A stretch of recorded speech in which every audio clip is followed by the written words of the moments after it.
Magandang umaga po mga kabalyero. Narito na kami ngayon sa ating vlog.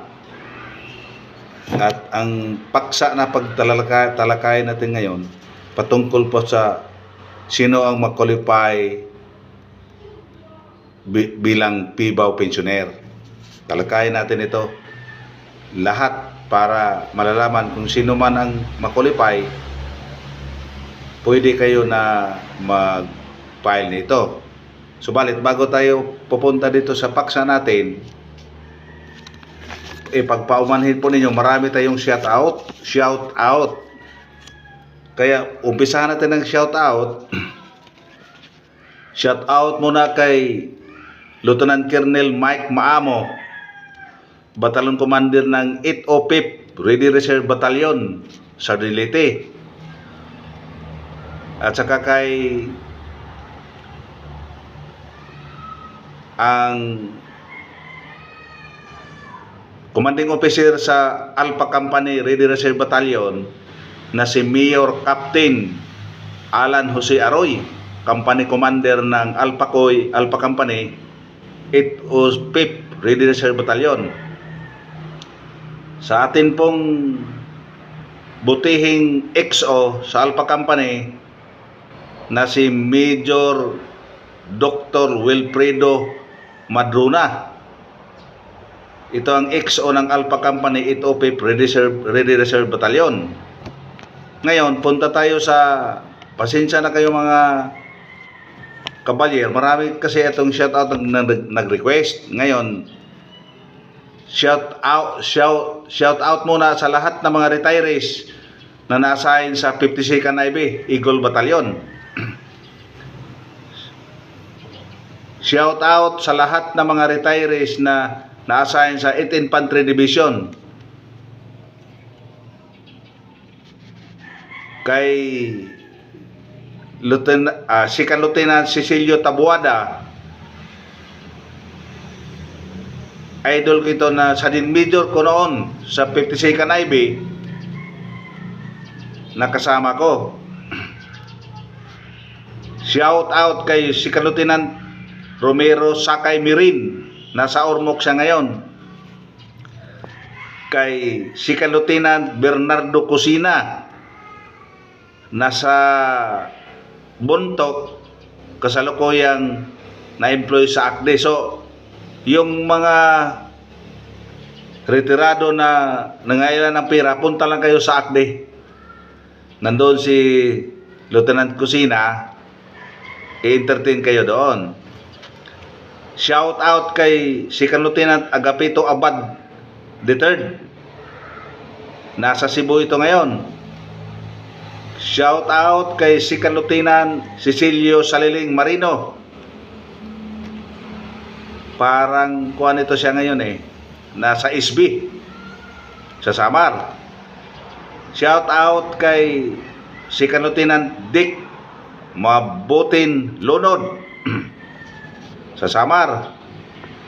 Kay Second Lieutenant Lito Mungan sa Samar. Shout out kay Master Sergeant Joscoro Montir, nasa Macrohon ito. Shout out kay Second Lieutenant Tolets Elie Calbayog, kay Eduardo Ladrira, kay Second Lieutenant James Orong, Tagum City,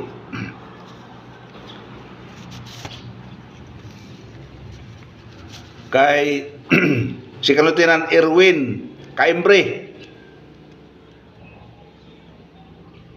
kay Second Lieutenant Ramon Tambolero Jr. Shout out kay Second Lieutenant Raul Macalya, kumpara ko ito, nandoon sa Manila ito ngayon.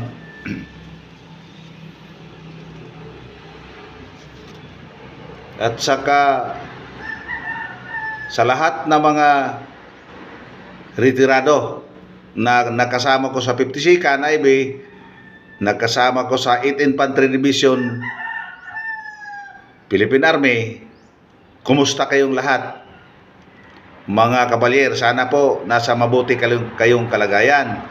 Ngayon, doon na tayo sa paksa natin tungkol sa sino ang makulipay na bilang PIBAW pensioner. Ang PIBAW pensioner, kailangan lang, marami itong discharge na hindi nakaretiro. Marami itong na-discharge na hindi nakaretiro na siguro walang PIBAW pensioner. Ang PIBAW pensioner, ang kailangan nga serbisyo sa Republic Act, 6 na taon lang. Pag mayroon kang 6-year nga serbisyo sa military, it's either aggregated or continuous, basta may order, mo-qualify ka ng maging PIBAW pensioner pagdating sa edad na 65 years old. 65 years old ka. Ang kailangan nga sa PIBAW pensioner pag nag-apply ka doon, yung order mo ay characterized as honorable discharge. Kinakailangan honorable discharge ka, pero kung wala kang characterization na order nga galing sa HPA, ay hindi tanggapin yun.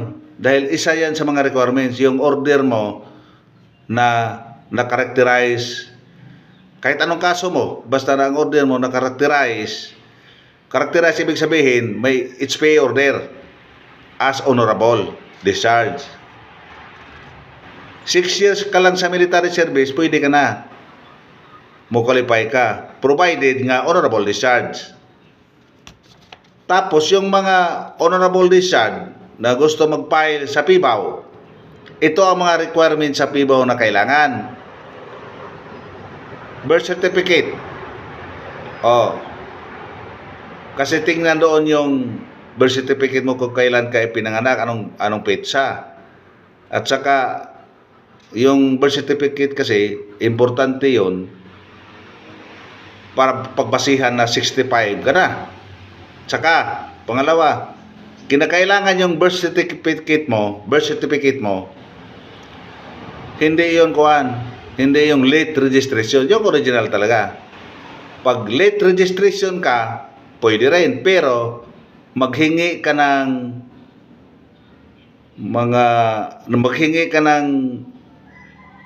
birth certificate mo sa simbahan, kung saan kang simbahan, anong relihiyon mo, manghingi ka doon ng birth certificate, kasi kailangan yon i-supplement nga file yon pagka late registration ka. Subalit kung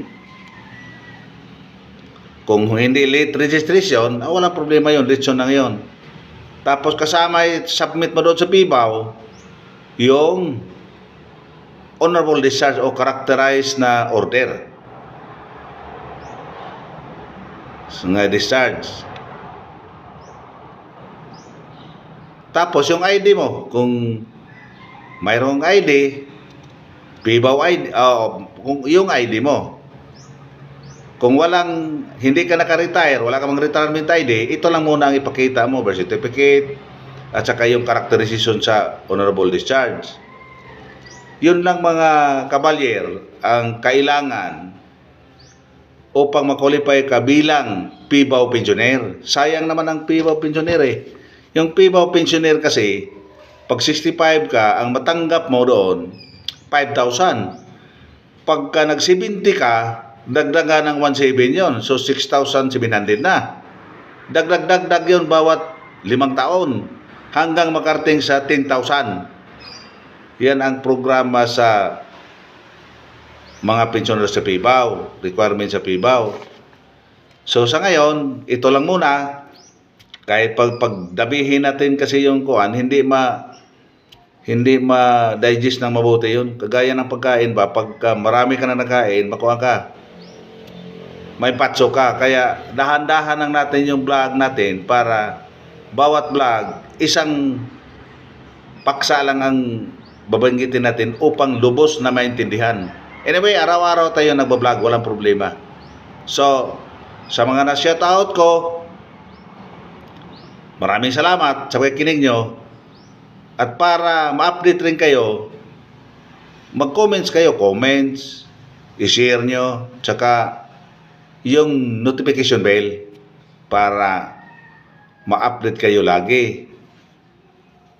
Yun namang nagsabi sa akin nga paano paggawa sa comments, yung Facebook mo, may arrow sign dyan. Yan lang ang para pindutin mo para ma-notify mo yung mga friend mo sa Facebook mo. Walang problema. Ganyan lang. So sa ngayon, yan ang muna mga kabalyer. Muli, magandang araw sa ating lahat. Sige.